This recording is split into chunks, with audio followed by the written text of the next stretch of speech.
हमर प्रिय देशवासी लोकनि नमस्कार। आइ सौंसे देश आतंकवादक विरुद्ध एकजुट अछि, आक्रोशसँ भरल अछि, संकल्पबद्ध अछि। आइ प्रत्येक भारतीय केर यह संकल्प छनि, हमरा लोकनिकेँ आतंकवादकेँ समाप्त करबाके अछि। संगी लोकनि, ऑपरेशन सिंदूर केर क्रममे हमरा लोकनिक सेना सब जे पराक्रम देखेलनि अछि, ओ प्रत्येक हिंदुस्तानीक माथ ऊँच कऽ देलक अछि। जाहि प्रेसिजनक संग, जाहि सटीकताक संग हमरा लोकनिक सेना सब सीमा पारक आतंकवादी ठौर सबकेँ ध्वस्त केलनि, ओ अद्भुत अछि। ऑपरेशन सिंदूर संसार भरिमे आतंक केर विरुद्ध लड़ाईकेँ नव विश्वास आ उत्साह देलक अछि। संगी लोकनि, ऑपरेशन सिंदूर मात्र एकटा सैन्य अभियान नहीं अछि, ई हमरा लोकनिक संकल्प, साहस आ बदलैत भारतक चित्र अछि।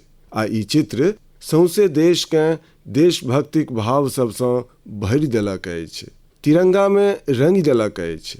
अहाँ देखने हैब, देशक कतेको शहरमे, गाम सबमे, छोट छोट कस्बा सबमे तिरंगा यात्रा बाहर कयल गेल।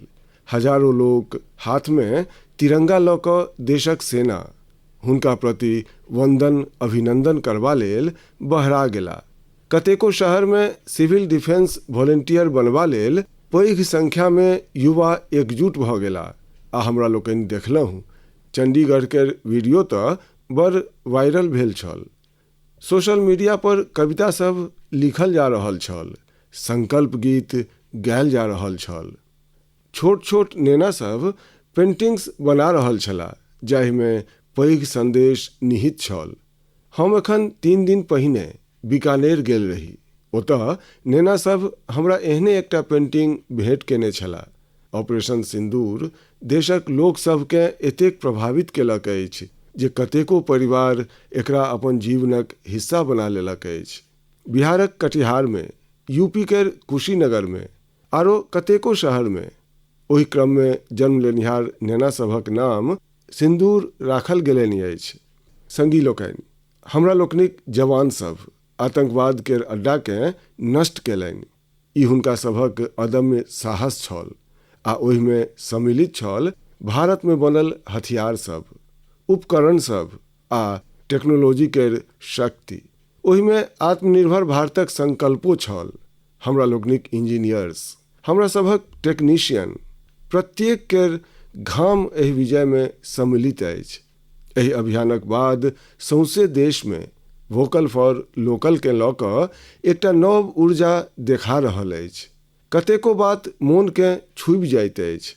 एकटा माता पिता कहलनि, आब हम अपन नेना सब लेल मात्र भारतेमे बनल खिलौना लेब। देशभक्तिक आरंभ नेनपनसँ हैत। किछु परिवार शपथ लेलक अछि, हम सब अपना अगिला छुट्टी सब देशक कोनो सुंदर स्थानमे बिताएब। कतेको युवा लोकनि वेड इन इंडिया केर संकल्प लेलनि अछि, ओ देशेमे विवाह करता। केओ इहो कहलनि अछि, आब जे कोनो गिफ्ट देब ओ कोनो भारतीय शिल्पकारक हाथसँ बनल हैत। संगी लोकनि, यह तऽ अछि भारतक असल शक्ति, जनमन केर जुड़ाव, जन सहभागिता। हम अहूँ सबसँ आग्रह करै छी, आउ एहि अवसर पर एकटा संकल्प ली। हमरा लोकनि अपना जीवनमे जतऽ कतहु संभव होय, देशमे बनल वस्तु सबकेँ प्राथमिकता देब।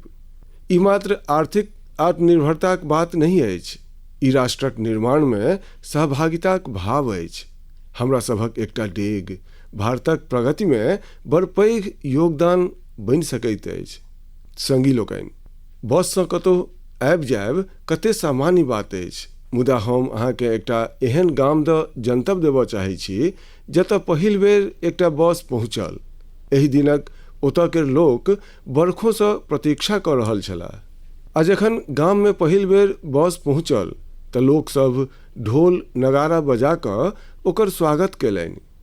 बसकेँ देखि कऽ लोक सभक आनंदक ठेकान नहीं छल। गाममे पक्का बाट छलै, लोक सबकेँ प्रयोजन छलनि, मुदा पहिने कहियो एतऽ बस नहीं चलि सकल छल। किया जे गाम माओवादी हिंसासँ प्रभावित छल। ई स्थान अछि महाराष्ट्रक गढ़चिरौली जिलामे, आ एहि गामक नाम अछि काटेझरी। काटेझरी में आयल एहि परिवर्तन के लग पासक सगरो क्षेत्र में अनुभव कयल जा रहल अछि। आब एतऽ स्थिति तीव्रता सँ सामान्य भऽ रहल अछि।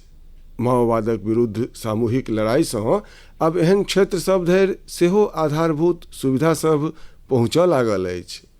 गामक लोक सभक कहब छनि जे बसक अयबा सँ हुनका लोकनिक जीवन बड़ सहज भऽ जेतनि। संगी लोकनि, मुनक बात में हम छत्तीसगढ़ में भेल बस्तर ओलंपिक्स आ माओवाद प्रभावित क्षेत्र सब में साइंस लैब पर चर्च कऽ चुकल छी।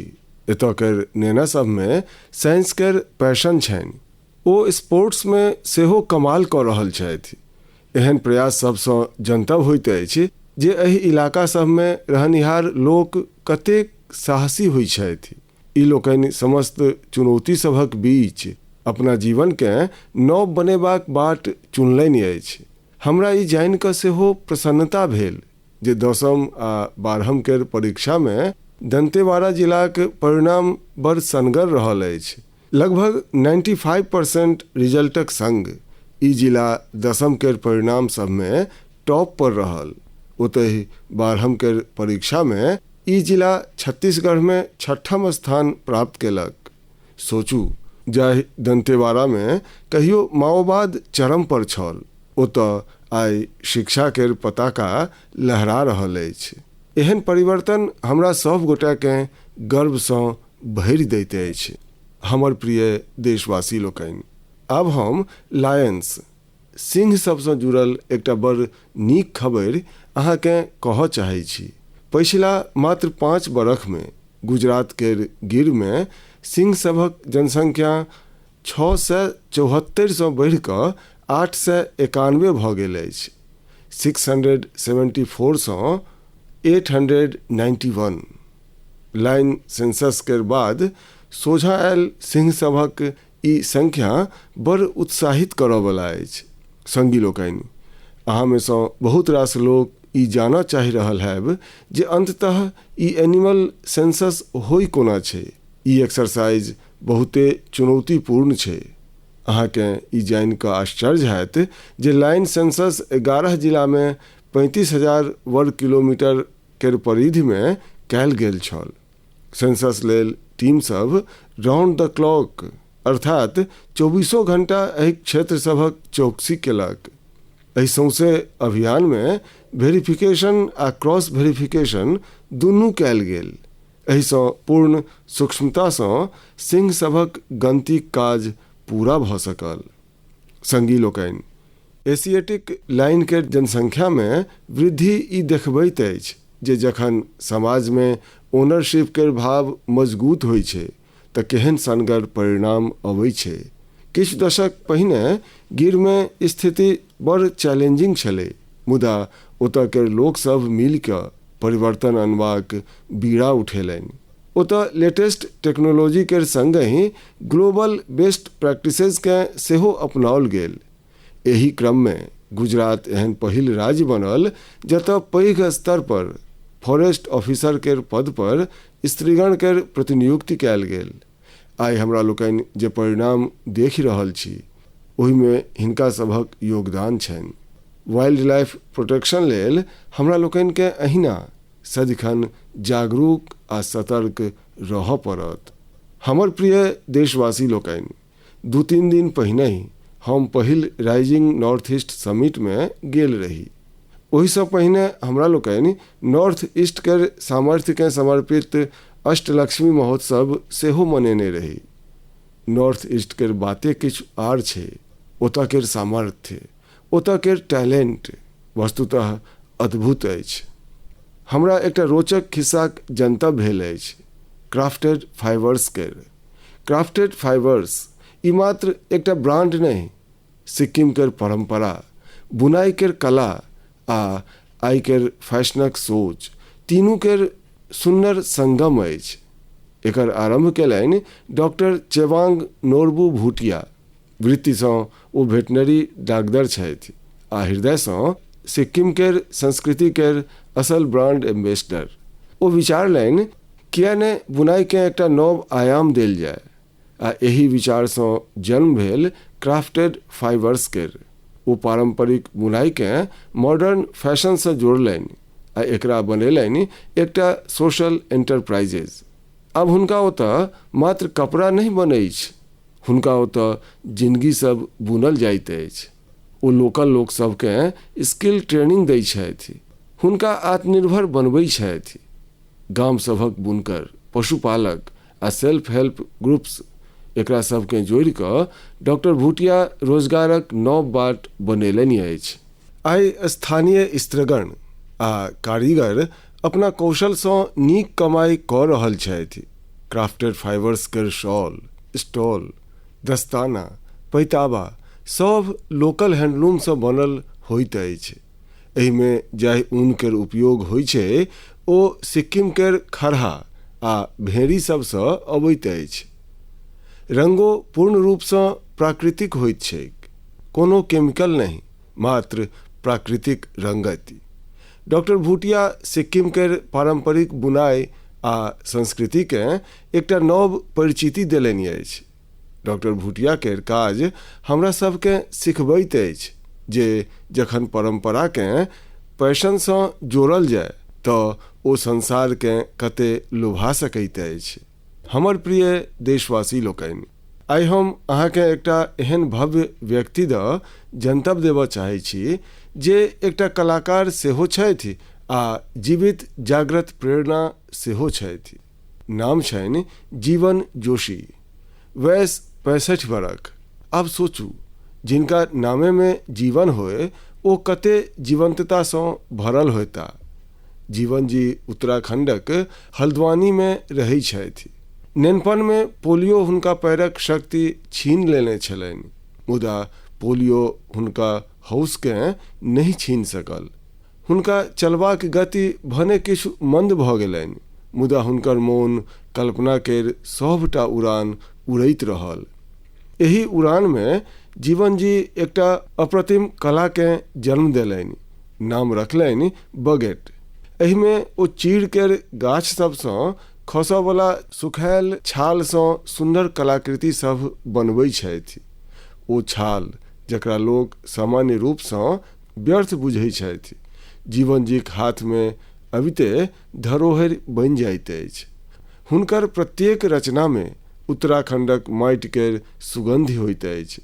कखनो पहाड़ सभक लोक वाद्यंत्र तऽ कखनो लगैत अछि जेना पहाड़ सभक आत्मा ओहि लकड़ी में पैसि गेल होय। जीवन जी काज मात्र कला नहीं, एकटा साधना अछि।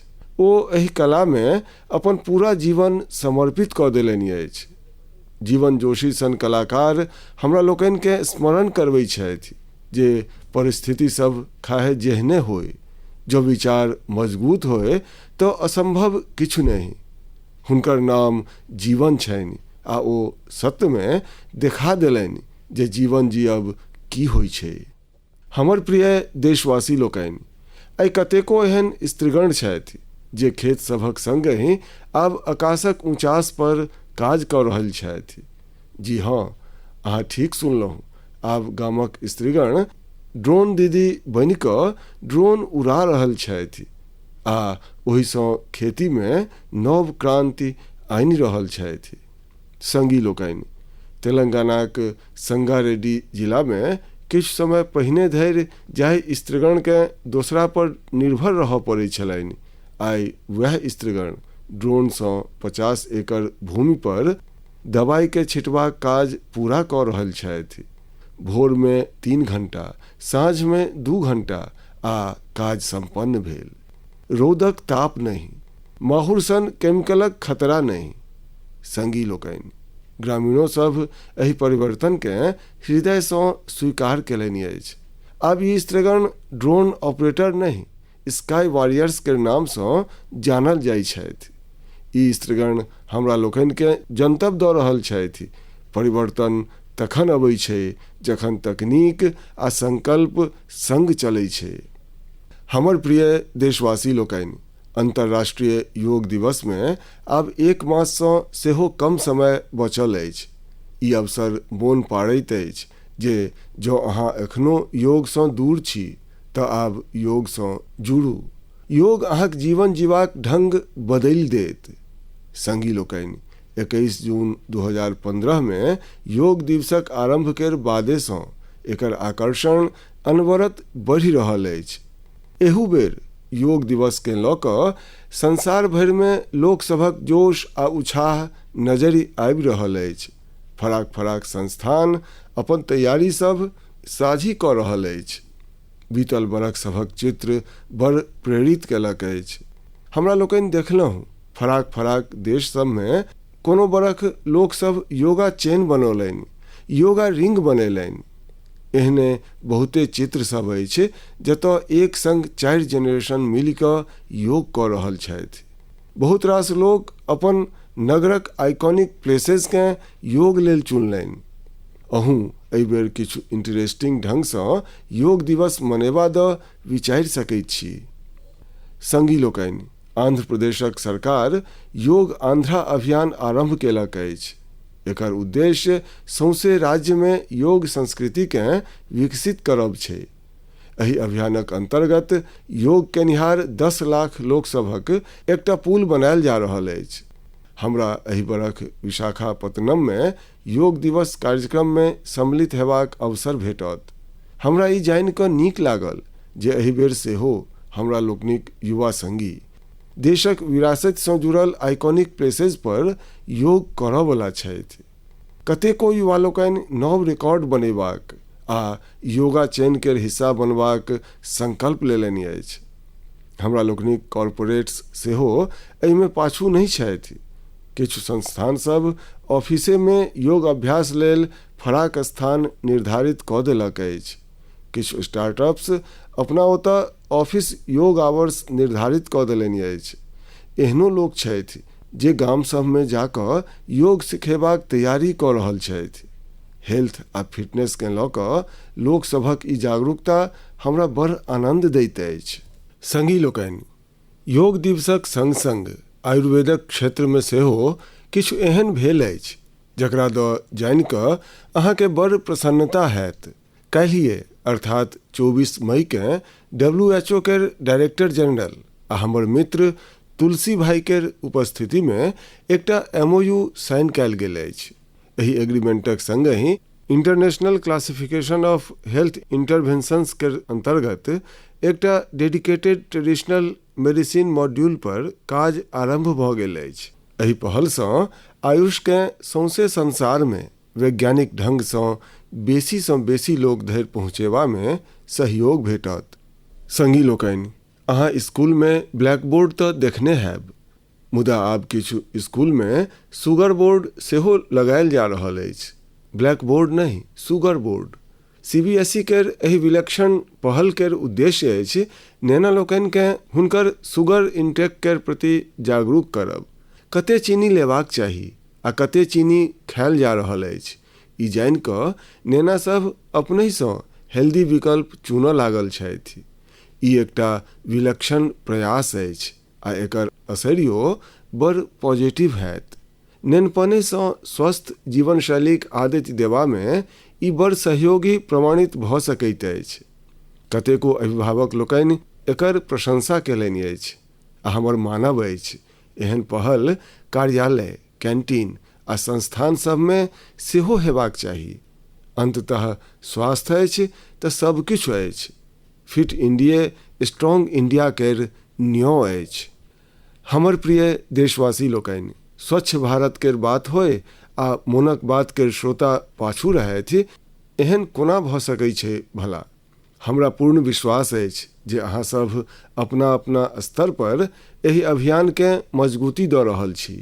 मुदा आइ हम अहाँके एकटा एहन दृष्टांत दऽ जनतब देबऽ चाहै छी जतऽ स्वच्छता केर संकल्प पहाड़ सन चुनौती सबके सेहो मात दऽ देलक अछि। अहाँ सोचू, कोनो व्यक्ति बर्फ सँ युक्त पहाड़ी सब पर चढ़ाई कऽ रहल होथि जतऽ सांस लेब कठिन होय, डेग डेग पर जान केर खतरा होय, आ तैयो ओ व्यक्ति ओतऽ सफाई में जुटल होथि। एहने किछु केलनि अछि हमरा लोकनिक ITBP केर टीमक सदस्य लोकनि। ई टीम माउंट मकालू सन विश्वक सबसँ कठिन चोटी पर चढ़ाई लेल गेल छलाह मुदा संगी लोकनि ओ मात्र पर्वतारोहण नहीं केलनि, वो अपना लक्ष्य में एकटा मिशन आरो जोड़लनि, स्वच्छता केर। चोटी लग जे कुरकुट पड़ल छल ओ सब ओकरा हटेबाक बीड़ा उठेलनि। अहाँ कल्पना करू, 150 किलोसँ बेसी नॉन बायोडिग्रेडेबल वेस्ट एहि टीमक सदस्य अपना संग नीचाँ आनलनि। एते ऊँचास पर सफाई करब कोनो सहज काज नहीं छै, मुदा ई देखबैत अछि जे जतऽ संकल्प होइ छै ओतऽ बाट अपने बनि जाइ छै। संगी लोकनि, एही सँ जुड़ल एकटा आरो आवश्यक विषय छै पेपर वेस्ट आ रिसाइक्लिंग। हमरा लोकनिक घर आ कार्यालय सबमे प्रत्येक दिन बहुत रास पेपर वेस्ट बहराइत अछि। प्रायः हमरा लोकनि एकरा सामान्य मानै छी, मुदा अहाँके जानि कऽ आश्चर्य हैत, देशक लैंडफिल वेस्ट केर लगभग 1/4 हिस्सा कागजसँ जुड़ल होइत अछि। आइ आवश्यकता अछि प्रत्येक व्यक्ति एहि दिशामे अवश्य सोचथि। हमरा ई जानि कऽ नीक लागल जे भारतक कतेको स्टार्टअप्स एहि सेक्टरमे उत्कृष्ट काज कऽ रहल अछि। विशाखापत्तनम, गुरुग्राम एहन कतेको नगरमे कतेको स्टार्टअप पेपर रिसाइक्लिंग केर इनोवेटिव ढंग अपना रहल अछि। केओ रिसाइकिल पेपरसँ पैकेजिंग बोर्ड बना रहल अछि, केओ डिजिटल ढंग सबसँ न्यूज़पेपर रिसाइक्लिंग केर सहज बना रहल अछि। जालना सन नगर सबमे किछु स्टार्टअप 100% रिसाइकिल्ड मटेरियलसँ पैकेजिंग रोल आ पेपर कोर बना रहल अछि। अहाँ इहो जानि कऽ प्रेरित हैब, 1 टन कागज केर रिसाइक्लिंगसँ 17 गाछ कटबासँ बचै छै आ हजारों लीटर पानि केर बचत होइ छै। आब सोचू, जखन पर्वतारोही एतेक कठिन स्थितिमे कुरकुट आपस आनि सकै छथि तऽ हमरा लोकनिकेँ अपन घर वा कार्यालयमे पेपरकेँ फराक कऽ कऽ रिसाइक्लिंगमे अपन योगदान अवश्य देबाक चाही। जखन देशक प्रत्येक नागरिक ई सोचता जे देश लेल हम की नीक कऽ सकै छी, तखने मिलि कऽ हमरा लोकनि पैघ परिवर्तन आनि सकै छी। संगी लोकनि, बीतल दिनमे खेलो इंडिया गेम्स केर बड़ धूमधाम रहल। खेलो इंडिया क्रममे बिहारक 5 नगर अतिथि सत्कार केने छल। ओतऽ फराक फराक कैटेगरी केर मैच भेल छल। सौंसे भारतसँ ओतऽ पहुँचल एथलीट्स केर संख्या 5000सँ सेहो बेसी छल। ई एथलीट्स बिहार केर स्पोर्टिंग स्पिरिट केर, बिहारक लोक सबसँ भेटल आत्मीयता केर बड़ प्रशंसा केलनि अछि। संगी लोकनि, बिहारक धरती बड़ विशेष अछि। एहि आयोजनमे एतऽ कतेको यूनिक वस्तु सब भेल अछि। खेलो इंडिया यूथ गेम्स केर ई पहिल आयोजन छल जे ओलंपिक चैनल केर माध्यमे संसार भरिमे पहुँचल। सौंसे विश्वक लोक सब हमरा लोकनिक युवा खिलाड़ी सभक प्रतिभाकेँ देखलनि आ सराहलनि। हम सभटा पदक विजेता लोकनि, विशेष कऽ टॉप केर 3 विनर्स महाराष्ट्र, हरियाणा आ राजस्थानकेँ बधाई दै छी। संगी लोकनि, एहि बेर खेलो इंडियामे कुल 26 रिकॉर्ड बनल। वेटलिफ्टिंग स्पर्धा सबमे महाराष्ट्रक अस्मिता धोने, ओडिशा केर हर्षवर्धन साहू आ उत्तर प्रदेशक तुषार चौधरीक सनगर प्रदर्शन सभक हृदय जीति लेलक। ओतहि महाराष्ट्रक साईराज परदेशी तऽ 3 रिकॉर्ड बना देलनि। एथलेटिक्समे उत्तर प्रदेशक कादिर खान ओ शेख जीशान आ राजस्थानक हंसराज सनगर प्रदर्शन केलनि। एहि बेर बिहार सेहो 36 मेडल्स अपना नाम केलक। संगी लोकनि, जे खेलाइत अछि ओ फुलाइत अछि। यंग स्पोर्टिंग टैलेंट लेल टूर्नामेंट बड़ माने रखै छै। एहि प्रकारक आयोजन भारतीय खेल सभक भविष्यकेँ समारनिहार अछि। हमर प्रिय देशवासी लोकनि, 20 मईकेँ वर्ल्ड बी डे मनाओल गेल, अर्थात एकटा एहन दिन जे हमरा लोकनिकेँ मोन पाड़ैत अछि जे मौध मात्र मधुरता नहि अपितु स्वास्थ्य, स्वरोजगार आ आत्मनिर्भरताक दृष्टांत सेहो अछि। पछिला 11 बरखमे मधुमाछी पालनमे भारतमे एकटा स्वीट रिवॉल्यूशन भेल अछि। आइसँ 10-11 बरख पहिने भारत में मौध उत्पादन एक बरख में लगभग 70-75 हजार मीट्रिक टन होइत छल। आई ई बढ़ि कऽ लगभग 1.25 लाख मीट्रिक टन के लग पास भऽ गेल अछि। अर्थात मौध उत्पादन में लगभग 60% के वृद्धि भेल अछि। हमरा लोकनि हनी प्रोडक्शन आ एक्सपोर्ट में संसारक अग्रणी देश में आबि चुकल छी। संगी लोकनि, एहि पॉजिटिव इम्पैक्ट में राष्ट्रीय मधुमक्खी पालन आ शहद मिशन के पैघ भूमिका छै। एकरा अंतर्गत मधुमाछी पालन से जुड़ल हजारों किसान के ट्रेनिंग देल गेलनि, उपकरण देल गेलनि आ बाजार धरि हुनकर सोझे पहुँच बनायल गेल। संगी लोकनि, ई परिवर्तन मात्र आंकड़ा सब में नहीं देखाइ छै, ई गामक भूमि पर सेहो साफ नजरि अबैत अछि। छत्तीसगढ़ के कोरिया जिला के एकटा उदाहरण अछि। एतय आदिवासी किसान लोकनि सोन हनी नाम से एकटा शुद्ध जैविक मौध ब्रांड बनेलनि अछि। आई ओ मौध जेम सहित अनेक ऑनलाइन पोर्टल पर बिका रहल अछि। अर्थात गामक परिश्रम आब ग्लोबल भऽ रहल अछि। एही प्रकारे उत्तर प्रदेश, गुजरात, जम्मू कश्मीर, पश्चिम बंगाल आ अरुणाचल प्रदेश में हजारों स्त्रीगण आ युवा आब हनी उद्यमी बनि चुकल छथि। संगी लोकनि, आब मौध के मात्र मात्रा नहीं, ओकर शुद्धता पर सेहो काज भऽ रहल अछि। किछु स्टार्टअप आब AI आ डिजिटल टेक्नोलॉजी से मौध के गुणवत्ता के प्रमाणित कऽ रहल अछि। अहाँ अगिला बेर जखन कखनो मौध कीनी तऽ एहि हनी उद्यमी लोकनि द्वारा बनायल गेल मौध के अवश्य आजमाबी। प्रयास करी जे कोनो लोकल किसान से, कोनो महिला उद्यमी से सेहो मौध कीनी, किया जे ओहि प्रत्येक बुन्न में स्वादे नहीं, भारतक परिश्रम आ उम्मीद सब घोरायल रही छै। मौध के ई मधुरता आत्मनिर्भर भारतक स्वाद अछि। संगी लोकनि, जखन हमरा लोकनि मौध से जुड़ल देशक प्रयास के बात कऽ रहल छी तऽ हम अहाँके एकटा आरो पहल दऽ कहऽ चाहै छी। ई हमरा लोकनि के मोन पारैत अछि जे हनी बीज के सुरक्षा मात्र पर्यावरणक नहीं, हमरा लोकनिक खेती आ फ्यूचर जेनरेशन के सेहो उत्तरदायित्व अछि।